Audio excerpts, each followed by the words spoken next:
Bismillahirrahmanirrahim. Assalamualaikum warahmatullahi wabarakatuh. Bapak Ibu yang terhormat, senang sekali bisa bertemu dalam kegiatan ini. Perkenalkan, saya Heri Hadi Saputra, kebetulan menjadi manajer program kemitraan inovasi IAI Hamzan Wadi Pancor dan Kementerian Agama Kabupaten Lombok Timur. Izin untuk menyampaikan sedikit saja presentasi Bapak dan Ibu terkait dengan kemitraan. Presentasi ini didasarkan terhadap apa yang sudah kami lakukan di Lombok Timur, Nusa Tenggara Barat. Jadi Bapak dan Ibu, kemitraan itu adalah jalinan kerjasama antara dua pihak atau lebih dalam satu permasalahan yang sama untuk mencapai tujuan bersama. Dalam konteks ini adalah kerjasama pendidikan, yaitu adalah untuk memajukan pendidikan kita di Indonesia, khususnya di madrasah. Fokus kemitraan kami Bapak dan Ibu itu ada dua. Yang pertama itu adalah untuk meningkatkan kemampuan literasi dasar siswa MI di Kabupaten Lombok Timur. Kemudian yang kedua itu adalah untuk memberikan dukungan implementasi kurikulum merdeka bagi guru-guru kita di Madrasah Ibtidaiyah dan pencegahan perkawinan anak di Kabupaten Lombok Timur. Bapak dan Ibu yang saya hormati, siapa saja yang terlibat di dalam kemitraan dan apa sih kegiatannya? Kemitraan yang sudah kami laksanakan itu melibatkan 4 pihak secara resminya Bapak dan Ibu. Pertama itu adalah Kementerian Agama Kabupaten Lombok Timur, kemudian Inovasi, kemudian Institut Agama Islam Hamzan Wadi Pancor, Lombok Timur, Nusa Tenggara Barat, dan 40 madrasah yang ada di Kabupaten Lombok Timur. Kegiatannya itu ada beberapa Bapak dan Ibu. Pertama itu adalah penguatan kapasitas fasilitator daerah. Fasilitator daerah ini biasa kita sebut dengan PASDA, yaitu unsur-unsurnya adalah pengawas, kepala sekolah dan guru terpilih, serta dosen dari perguruan tinggi kami. Kemudian yang kedua itu adalah penguatan kapasitas dosen. Penguatan kapasitas dosen ini dilakukan di kampus agar mereka memiliki kemampuan penelitian dan membuat publikasi yang fokus pada isu-isu literasi dasar yang inklusif dan pencegahan pernikahan anak. Kemudian selanjutnya itu adalah penguatan kapasitas kepala sekolah.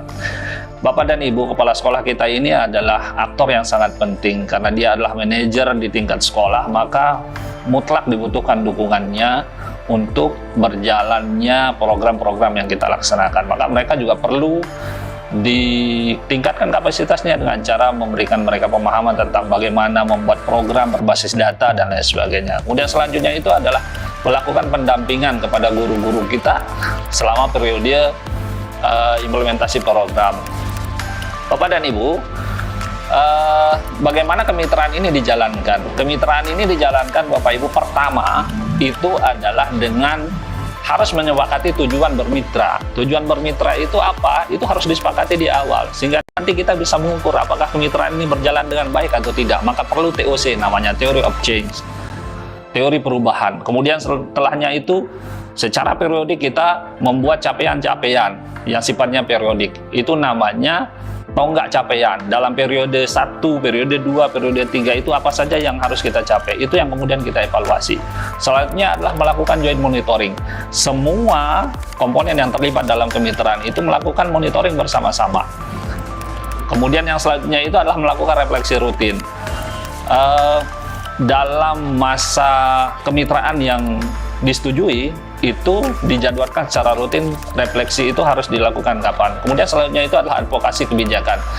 Kita tidak bisa menjalankan program Bapak dan Ibu kalau kita tidak memiliki landasan kebijakan yang kuat. Maka pemerintah dalam hal ini yang kompeten membuat kebijakan itu harus didorong untuk membuat kebijakan. Di Lombok Timur itu dibuat SK Bapak dan Ibu untuk menerapkan atau melaksanakan pembelajaran literasi khusus pada 3 jam pertama mulai dari hari Senin sampai hari Kamis.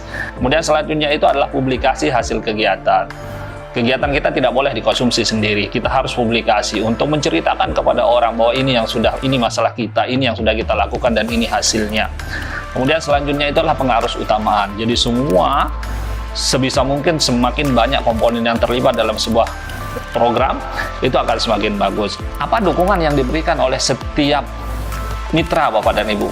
Pertama, inovasi. Inovasi itu menyiapkan dana, menyiapkan dukungan sumber belajar, menyiapkan asistensi dalam implementasi dan pelaporan.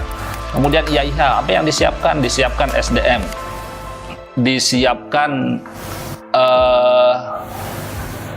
kurikulum. Mereka harus didorong untuk merancang kurikulum yang relevan. Selama ini guru-guru kita diajar bagaimana membuat RPP, membuat strategi, merancang strategi pembelajaran yang bagus. Tapi mereka tidak dibekali dengan kemampuan bagaimana caranya mengajarkan orang untuk membaca. Gimana caranya anak nggak bisa baca ini supaya mereka bisa baca. Sehingga mereka bisa menguasai kompetensi lebih cepat. Nah, itulah yang kemudian di kampus, di tempat kami itu, kita merancang kurikulumnya. Sehingga kita membuat mata kuliah khusus, bahkan mengintegrasikan muatan itu ke dalam mata kuliah yang relevan.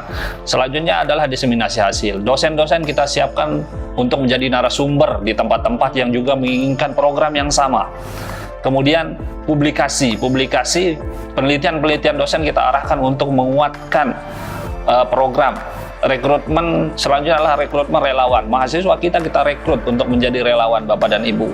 Jadi mereka tidak hanya menjadi relawan, tapi apa yang mereka kerjakan itu sudah dimasukkan ke dalam bagian mata kuliah dan direkognisi di dalam nilai. Nah, dengan cara ini mahasiswa yang menjadi relawan itu untung mereka dapat pengalaman tapi juga mendapat nilai akademik.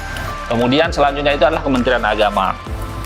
Kementerian Agama itu punya peran yang luar biasa besar Bapak dan Ibu, karena mereka punya power, mereka punya